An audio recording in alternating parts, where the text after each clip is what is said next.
कि चली सुहावन और त्रवती बयानी।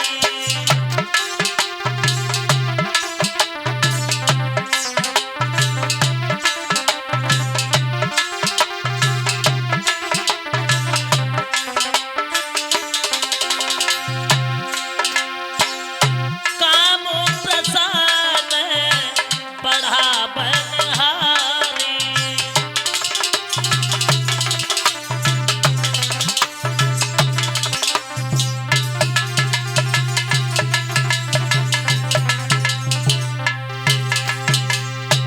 कामदेव पहुंचा है। कामदेव ने क्या किया, एड़े से चोटी तक की ताकत लगा दी। लेकिन बताया ये जाता है वहां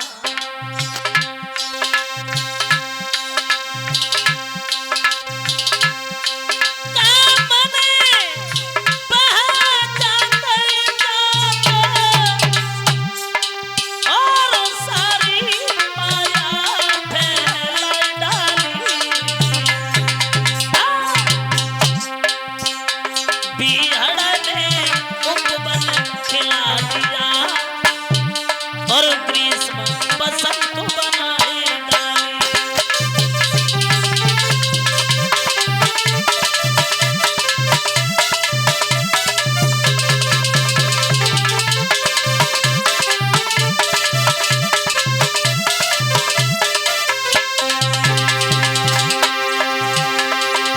देवर्षि नारद जब भगवान की तपस्या कर रहे हैं, वहीं पर कामदेव पहुंच गया।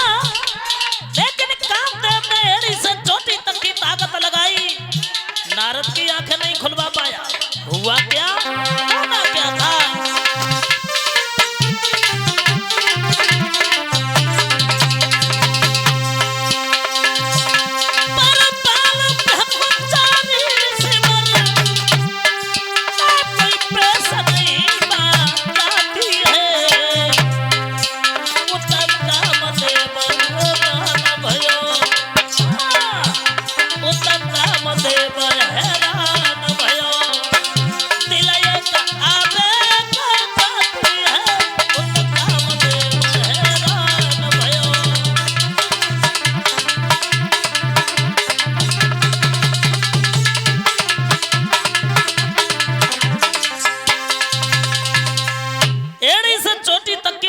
कामदेव ने लगा दी।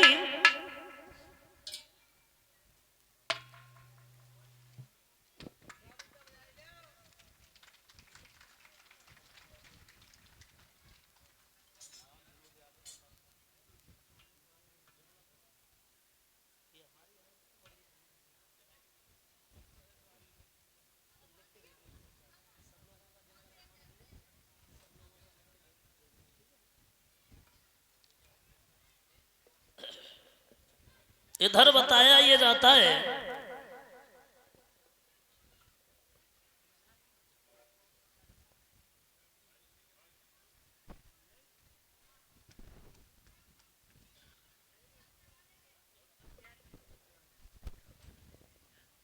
इधर कामदेव ने एड़ी से चोटी तक की ताकत लगा दी, लेकिन नारद की आंखें खुलवा नहीं पाया। और जब नारद की तपस्या पूर्ण हुई है, नारद की जब आंखें खुली है, सामने कामदेव को खड़ा देखा। नारद ने जो देखा है, एकदम से कामदेव घबरा गया। दोनों हाथ जोड़े, भगवान क्रोध में आकर के हमें श्राप नहीं दे देना। नारद बोले, हम क्यों तुम्हें श्राप देंगे? कामदेव कहने लगा, प्रभु मैंने तुम्हारी तपस्या को डिगाना चाहा, मुझे इंद्र ने भेजा, मैंने अपनी सारी ताकत लगा दी, लेकिन तुम्हारे ऊपर कोई प्रभाव नहीं पड़ा। ये बात जो देखी, नारद ने दिल में विचार करने लगे, इसका मतलब ये है मैंने कामदेव को जीत लिया। अब तो हमसे बड़ा कोई ब्रह्मचारी महात्मा दुनिया में है नहीं। सोचने लगे हैं नारद, कामदेव तुम जाओ, तुम्हारा जो काम था तुमने किया, हम तुमसे कुछ नहीं कहेंगे। इसी बात के पीछे नारद को घमंड हो गया। भोले बाबा कहने लगे हैं, पार्वती जी जब नारद हमारे पास में आए तो मैंने कहा नारद बैठ जाओ, तो नारद के मुंह से एक ही शब्द निकला। अब कोई अब छोटे मोटे साधु हैं, हर इंसान जानता है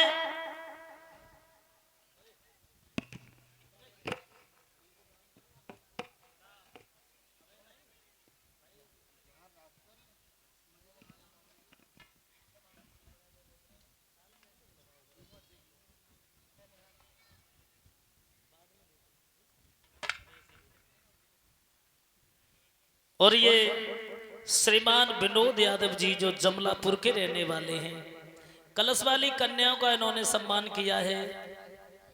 एक एक स्टॉल दे करके, एक एक टिफिन दे करके यज्ञपति और परीक्षित महाराज का भी सम्मान किया है एक एक सॉल से। और हमारे भी सम्मान किया है जो एक नोटों का हार हमारी गर्दन में डाला है। विनोद यादव जो जमलापुर के रहने वाले हैं, उनकी तरफ से कामना करते हैं समाज का सम्मान मिले, धन दौलत से भंडार भरी रहे, धर्म क्षेत्र में यहाँ तक अग्रसर होते रहें, आने वाले समय में भगवान इनकी हर मनोकामना पूर्ण करता रहे। इधर बताया ये जाता है, नारद कहने लगे हैं भोले बाबा से, भोले बाबा अब कोई हम छोटे मोटे साधु थोड़ी नहीं है, हर इंसान जानता है, बच्चा बच्चा जानता है, पहले कामदेव को जीता है। सब लोग हमसे कहते हैं बाल ब्रह्मचारी देवर्षि नारद।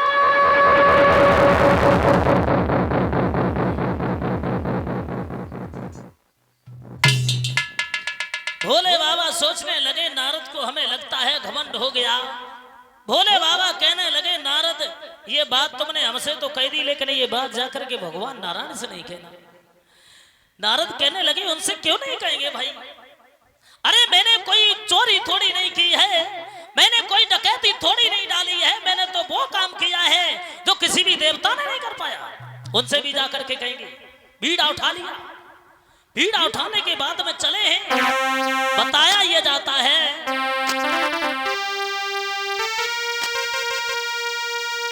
अरे शिवजी ने पहले मना किया और नारद ने न कोई ध्यान दिया। अरे बे समझ सके न नारायण को,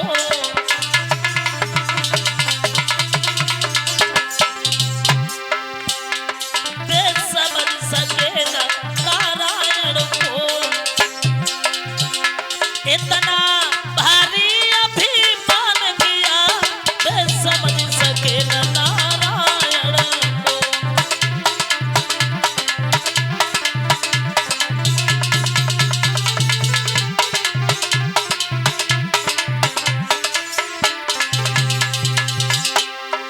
भगवान शंकर की बात पर धूल डाल दी नारद ने। भगवान नारायण के पास के लिए चल देते हैं। बताया ये जाता है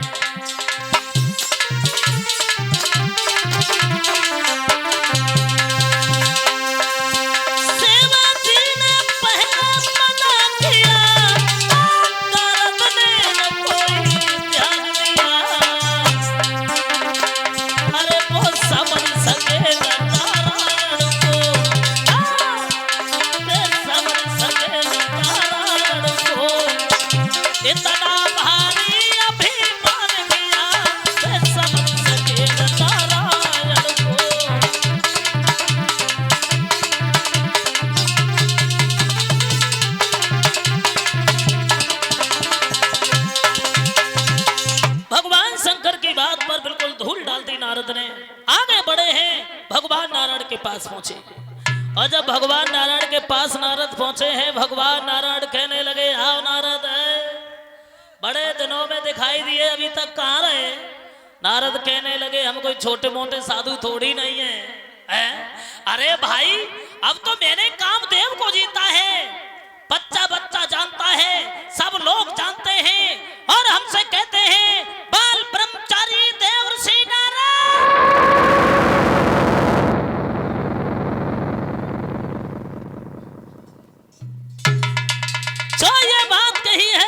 भगवान नारायण सोचने लगे हैं नारद को घमंड हो गया, तुमने कामदेव को जीत लिया, अच्छी बात है, लेकिन ये घमंड भरी बात तुम हमसे कह रहे हो, ये अच्छा नहीं लगता है, तुम्हारे मुंह से शोभा नहीं देता। नारद कहने लगे कोई मैंने चोरी थोड़ी नहीं की है और ना ही मैंने डकैती डाली है? कोई गलत काम किया हो तो भाई नहीं कहे। अरे मैंने तो वो काम किया जो किसी देवता ने नहीं कर पाया, क्यों नहीं कहेंगे। इतनी कहने के बाद नारद तो वहां से चले। भगवान नारायण सोचने लगे हैं नारद का घमंड कैसे दूर किया जाए। तो वहां से देवर्षि नारद तो चले आए। भगवान नारायण ने एक बहुत सुंदर नगर बसा दिया। उस नगर के एक राजा बनाए हैं जिनका नाम है शीलनिधि। एक उनकी लड़की जिसका नाम है विश्वमोहिनी। अब नारद घूम रहे थे, अब वो नगर दूर से देखा। नारद सोचने लगे ये नगर दूर से देखने में बहुत सुंदर लगता है, और इस नगर को जब ये नगर इतना सुंदर लगता है तो इस नगर में जो राजा रहता होगा, जो लोग रहते होंगे, वो कितने सुंदर होंगे। आओ इस नगर से गुजरते हुए चले। देव ऋषि नारद उसी नगर से गुजरते हुए चले हैं। बताया ये जाता है जब उस नगर में पहुंचे हैं तो शीलनिधि ने नारद को अपने पास में बुला लिया। आओ नारद, और अच्छे समय पर तुम आ गए। अब एक काम करो, क्या हमारी लड़की की दिन दशा देख सकते हो? नारद कहने लगे, लो दिन दशा क्यों नहीं देख सकते हैं? जब मैंने कामदेव को जीत लिया तो तुम्हारी लड़की की दिन दशा नहीं देख पाएंगे। कहां है तुम्हारी लड़की? बाहर निकाल के लाओ। विश्वमोहिनी को बुलाया, और जब विश्वमोहिनी को बुलाया, बुलाने के बाद में नारद के सामने खड़ा कर दिया। नारद ने विश्वमोहिनी का हाथ जैसे ही पकड़ा, अब तो नारद उस विश्वमोहिनी की हस्तरेखा देखी तो हस्तरेखा तो ये कह रही थी इस लड़की का विवाह जिसके साथ में होगा तो वो अमर होगा। नारद के दिमाग में कुछ और आया। नारद सोचने लगे इस लड़की का विवाह जिसके साथ में होगा तो वो अमर हो जाएगा। नारद सोचने लगे अब हम साधु बन के नहीं जिएंगे, अब हम बाल ब्रह्मचारी बन के नहीं जिएंगे, अब हम शादी करेंगे, और शादी करेंगे तो विश्वमोहिनी के साथ में। हाथ तो छोड़ दिया विश्वमोहिनी का, चले हैं नारद। अरे छोड़ कर हाथ में टीका नारद चले, दिल में बातें छुपी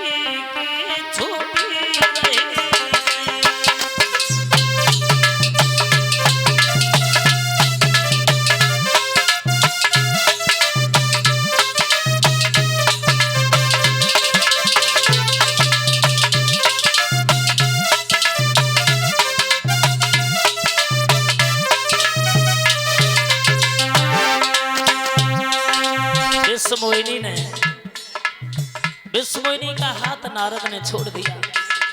छोड़ने के बाद में चले हैं। बताया ये जाता है शीलनिधि कहने लगे कुछ कहो तो नारद। अब नारद कुछ बोले ही नहीं।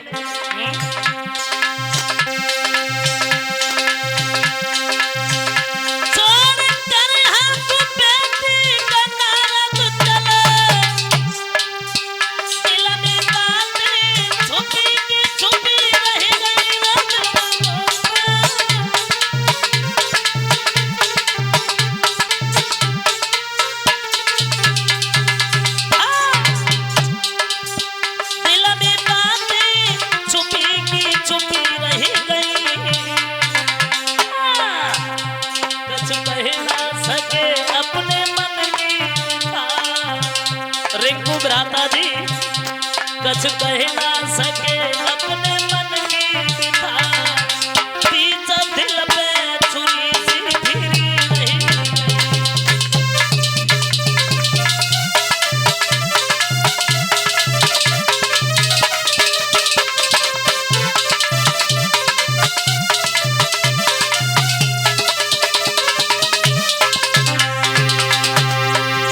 देवर्षि नारद ने बीड़ा बजाना छोड़ दिया, भगवान नारायण का नाम लेना छोड़ दिया। अब विश्वमोहिनी का नाम नारद के मुंह से निकलने लगा है। बताया ये जाता है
भीष्म मुनि का हाथ तो नारद ने छोड़ दिया है, और हाथ छोड़ने के बाद में इधर वही नारद आगे बढ़े हैं। सीन निधि कहने लगे कुछ तो कहो नारद।